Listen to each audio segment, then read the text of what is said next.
Buenos días, nosotros somos estudiantes del quinto semestre de la carrera de médico cirujano de la Universidad de Montemorelos, Nuevo León. Mi nombre es Ana Yulisa Epitacio Romero y me acompañan Jonathan Bartolón Reyes, Ever Moisés Bolaños Ochoa y Edward David Anaya Góngora. Y el día de hoy presentaremos el tema de síndrome de Goodpasture.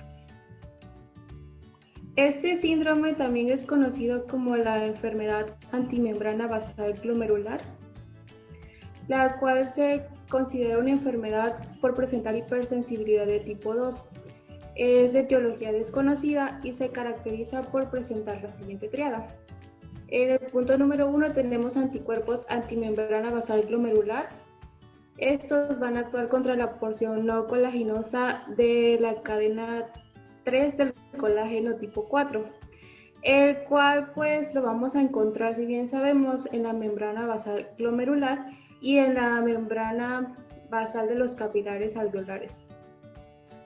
Por este motivo es que se verán afectados principalmente pues los pulmones y los riñones. En el segundo punto tenemos una glomerulonefritis rápidamente progresiva, de la que hablaré con un poquito más de detalle en la siguiente diapositiva. Y como tercer punto, debido a una reacción cruzada por los anticuerpos antimembrana basal glomerular con la membrana de los alvéolos, se va a presentar una hemorragia pulmonar difusa, por lo que el cuadro clínico será una hemorragia pulmonar asociada a la insuficiencia renal.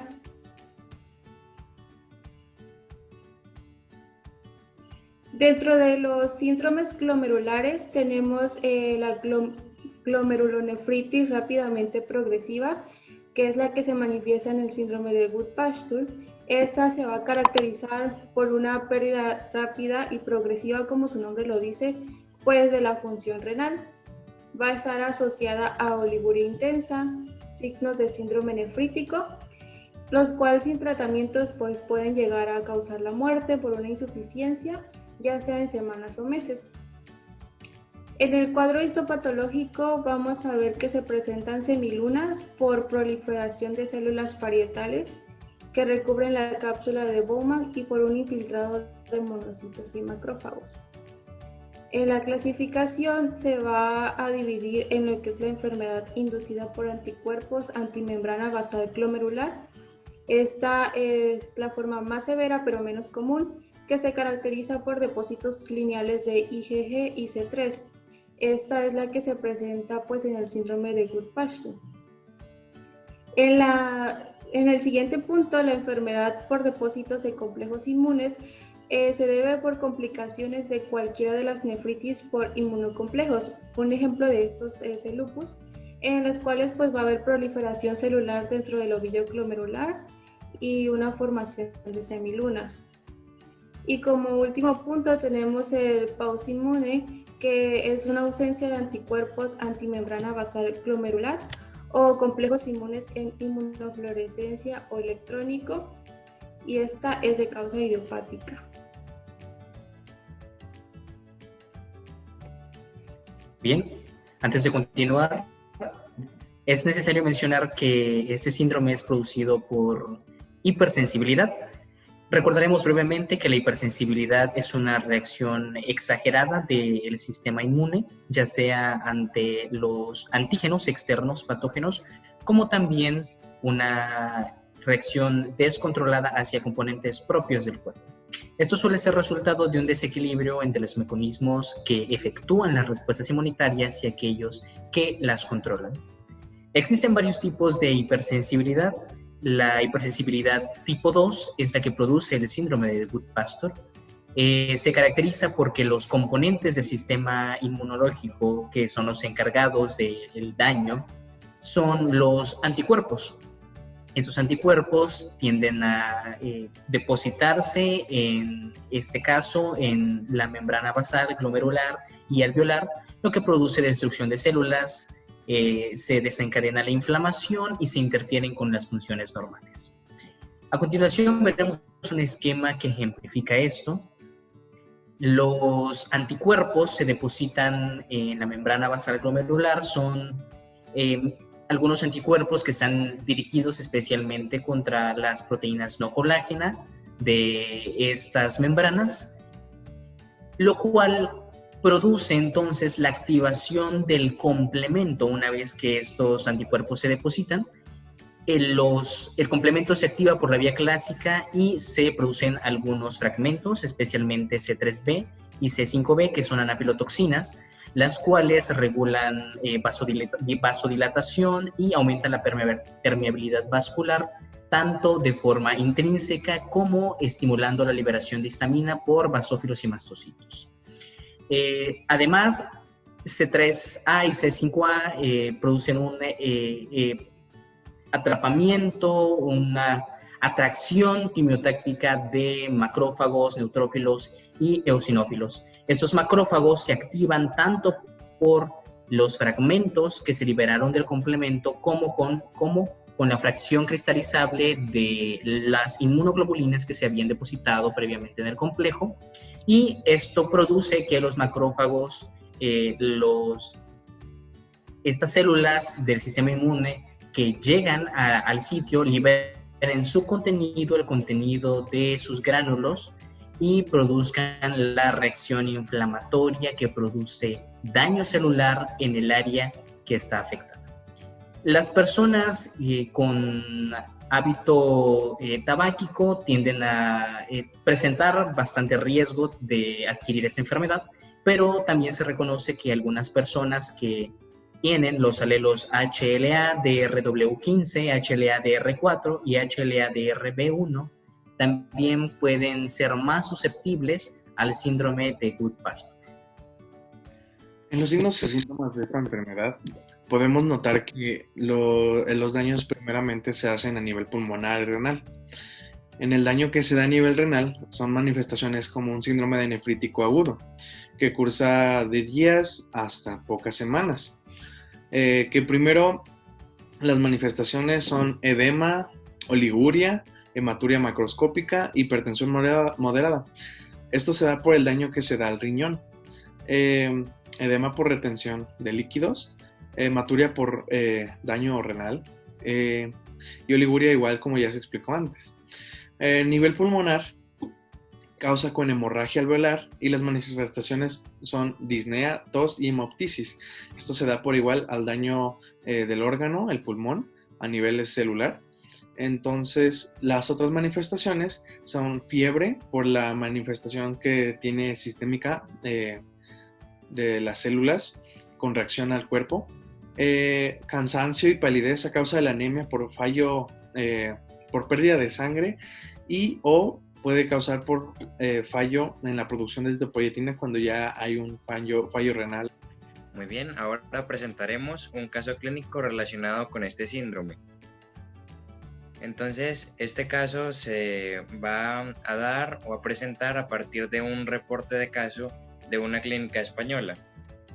Entonces, los antecedentes aquí en este caso son muy importantes porque esta patología es más común en varones, así como nuestro paciente tenía 28 años de edad, que está cerca de la edad de uno de los picos de presentación de la enfermedad, ya que es a los 30 años o a los 60 años en que se presenta más comúnmente esta enfermedad en los pacientes. Y también, así como ya se había mencionado antes, el tabaquismo es un factor importante para la presentación de esta enfermedad. Ahora, tenemos que el paciente estaba siendo tratado hace un mes por una fractura que había tenido en un dedo de la mano con antiinflamatorios no esteroideos y sin otros antecedentes de importancia.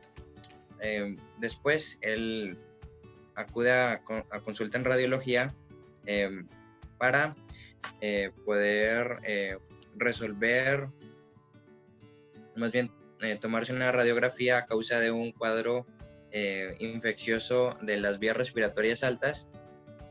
Y bueno, esto también es muy común, es otro factor muy común en la presentación de esta enfermedad.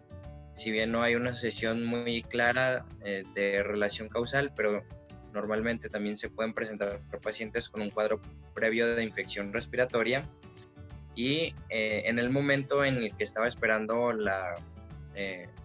la sala de espera para realizarse la radiografía, el paciente tiene un cuadro presincopal en la sala y es trasladado al servicio de urgencias de dicho centro y se presenta con hipotensión arterial, taquicardia, diaforesis, palidez mucocutánea y toda esta sintomatología se revierte en urgencias con la administración de cristaloides intravenosos.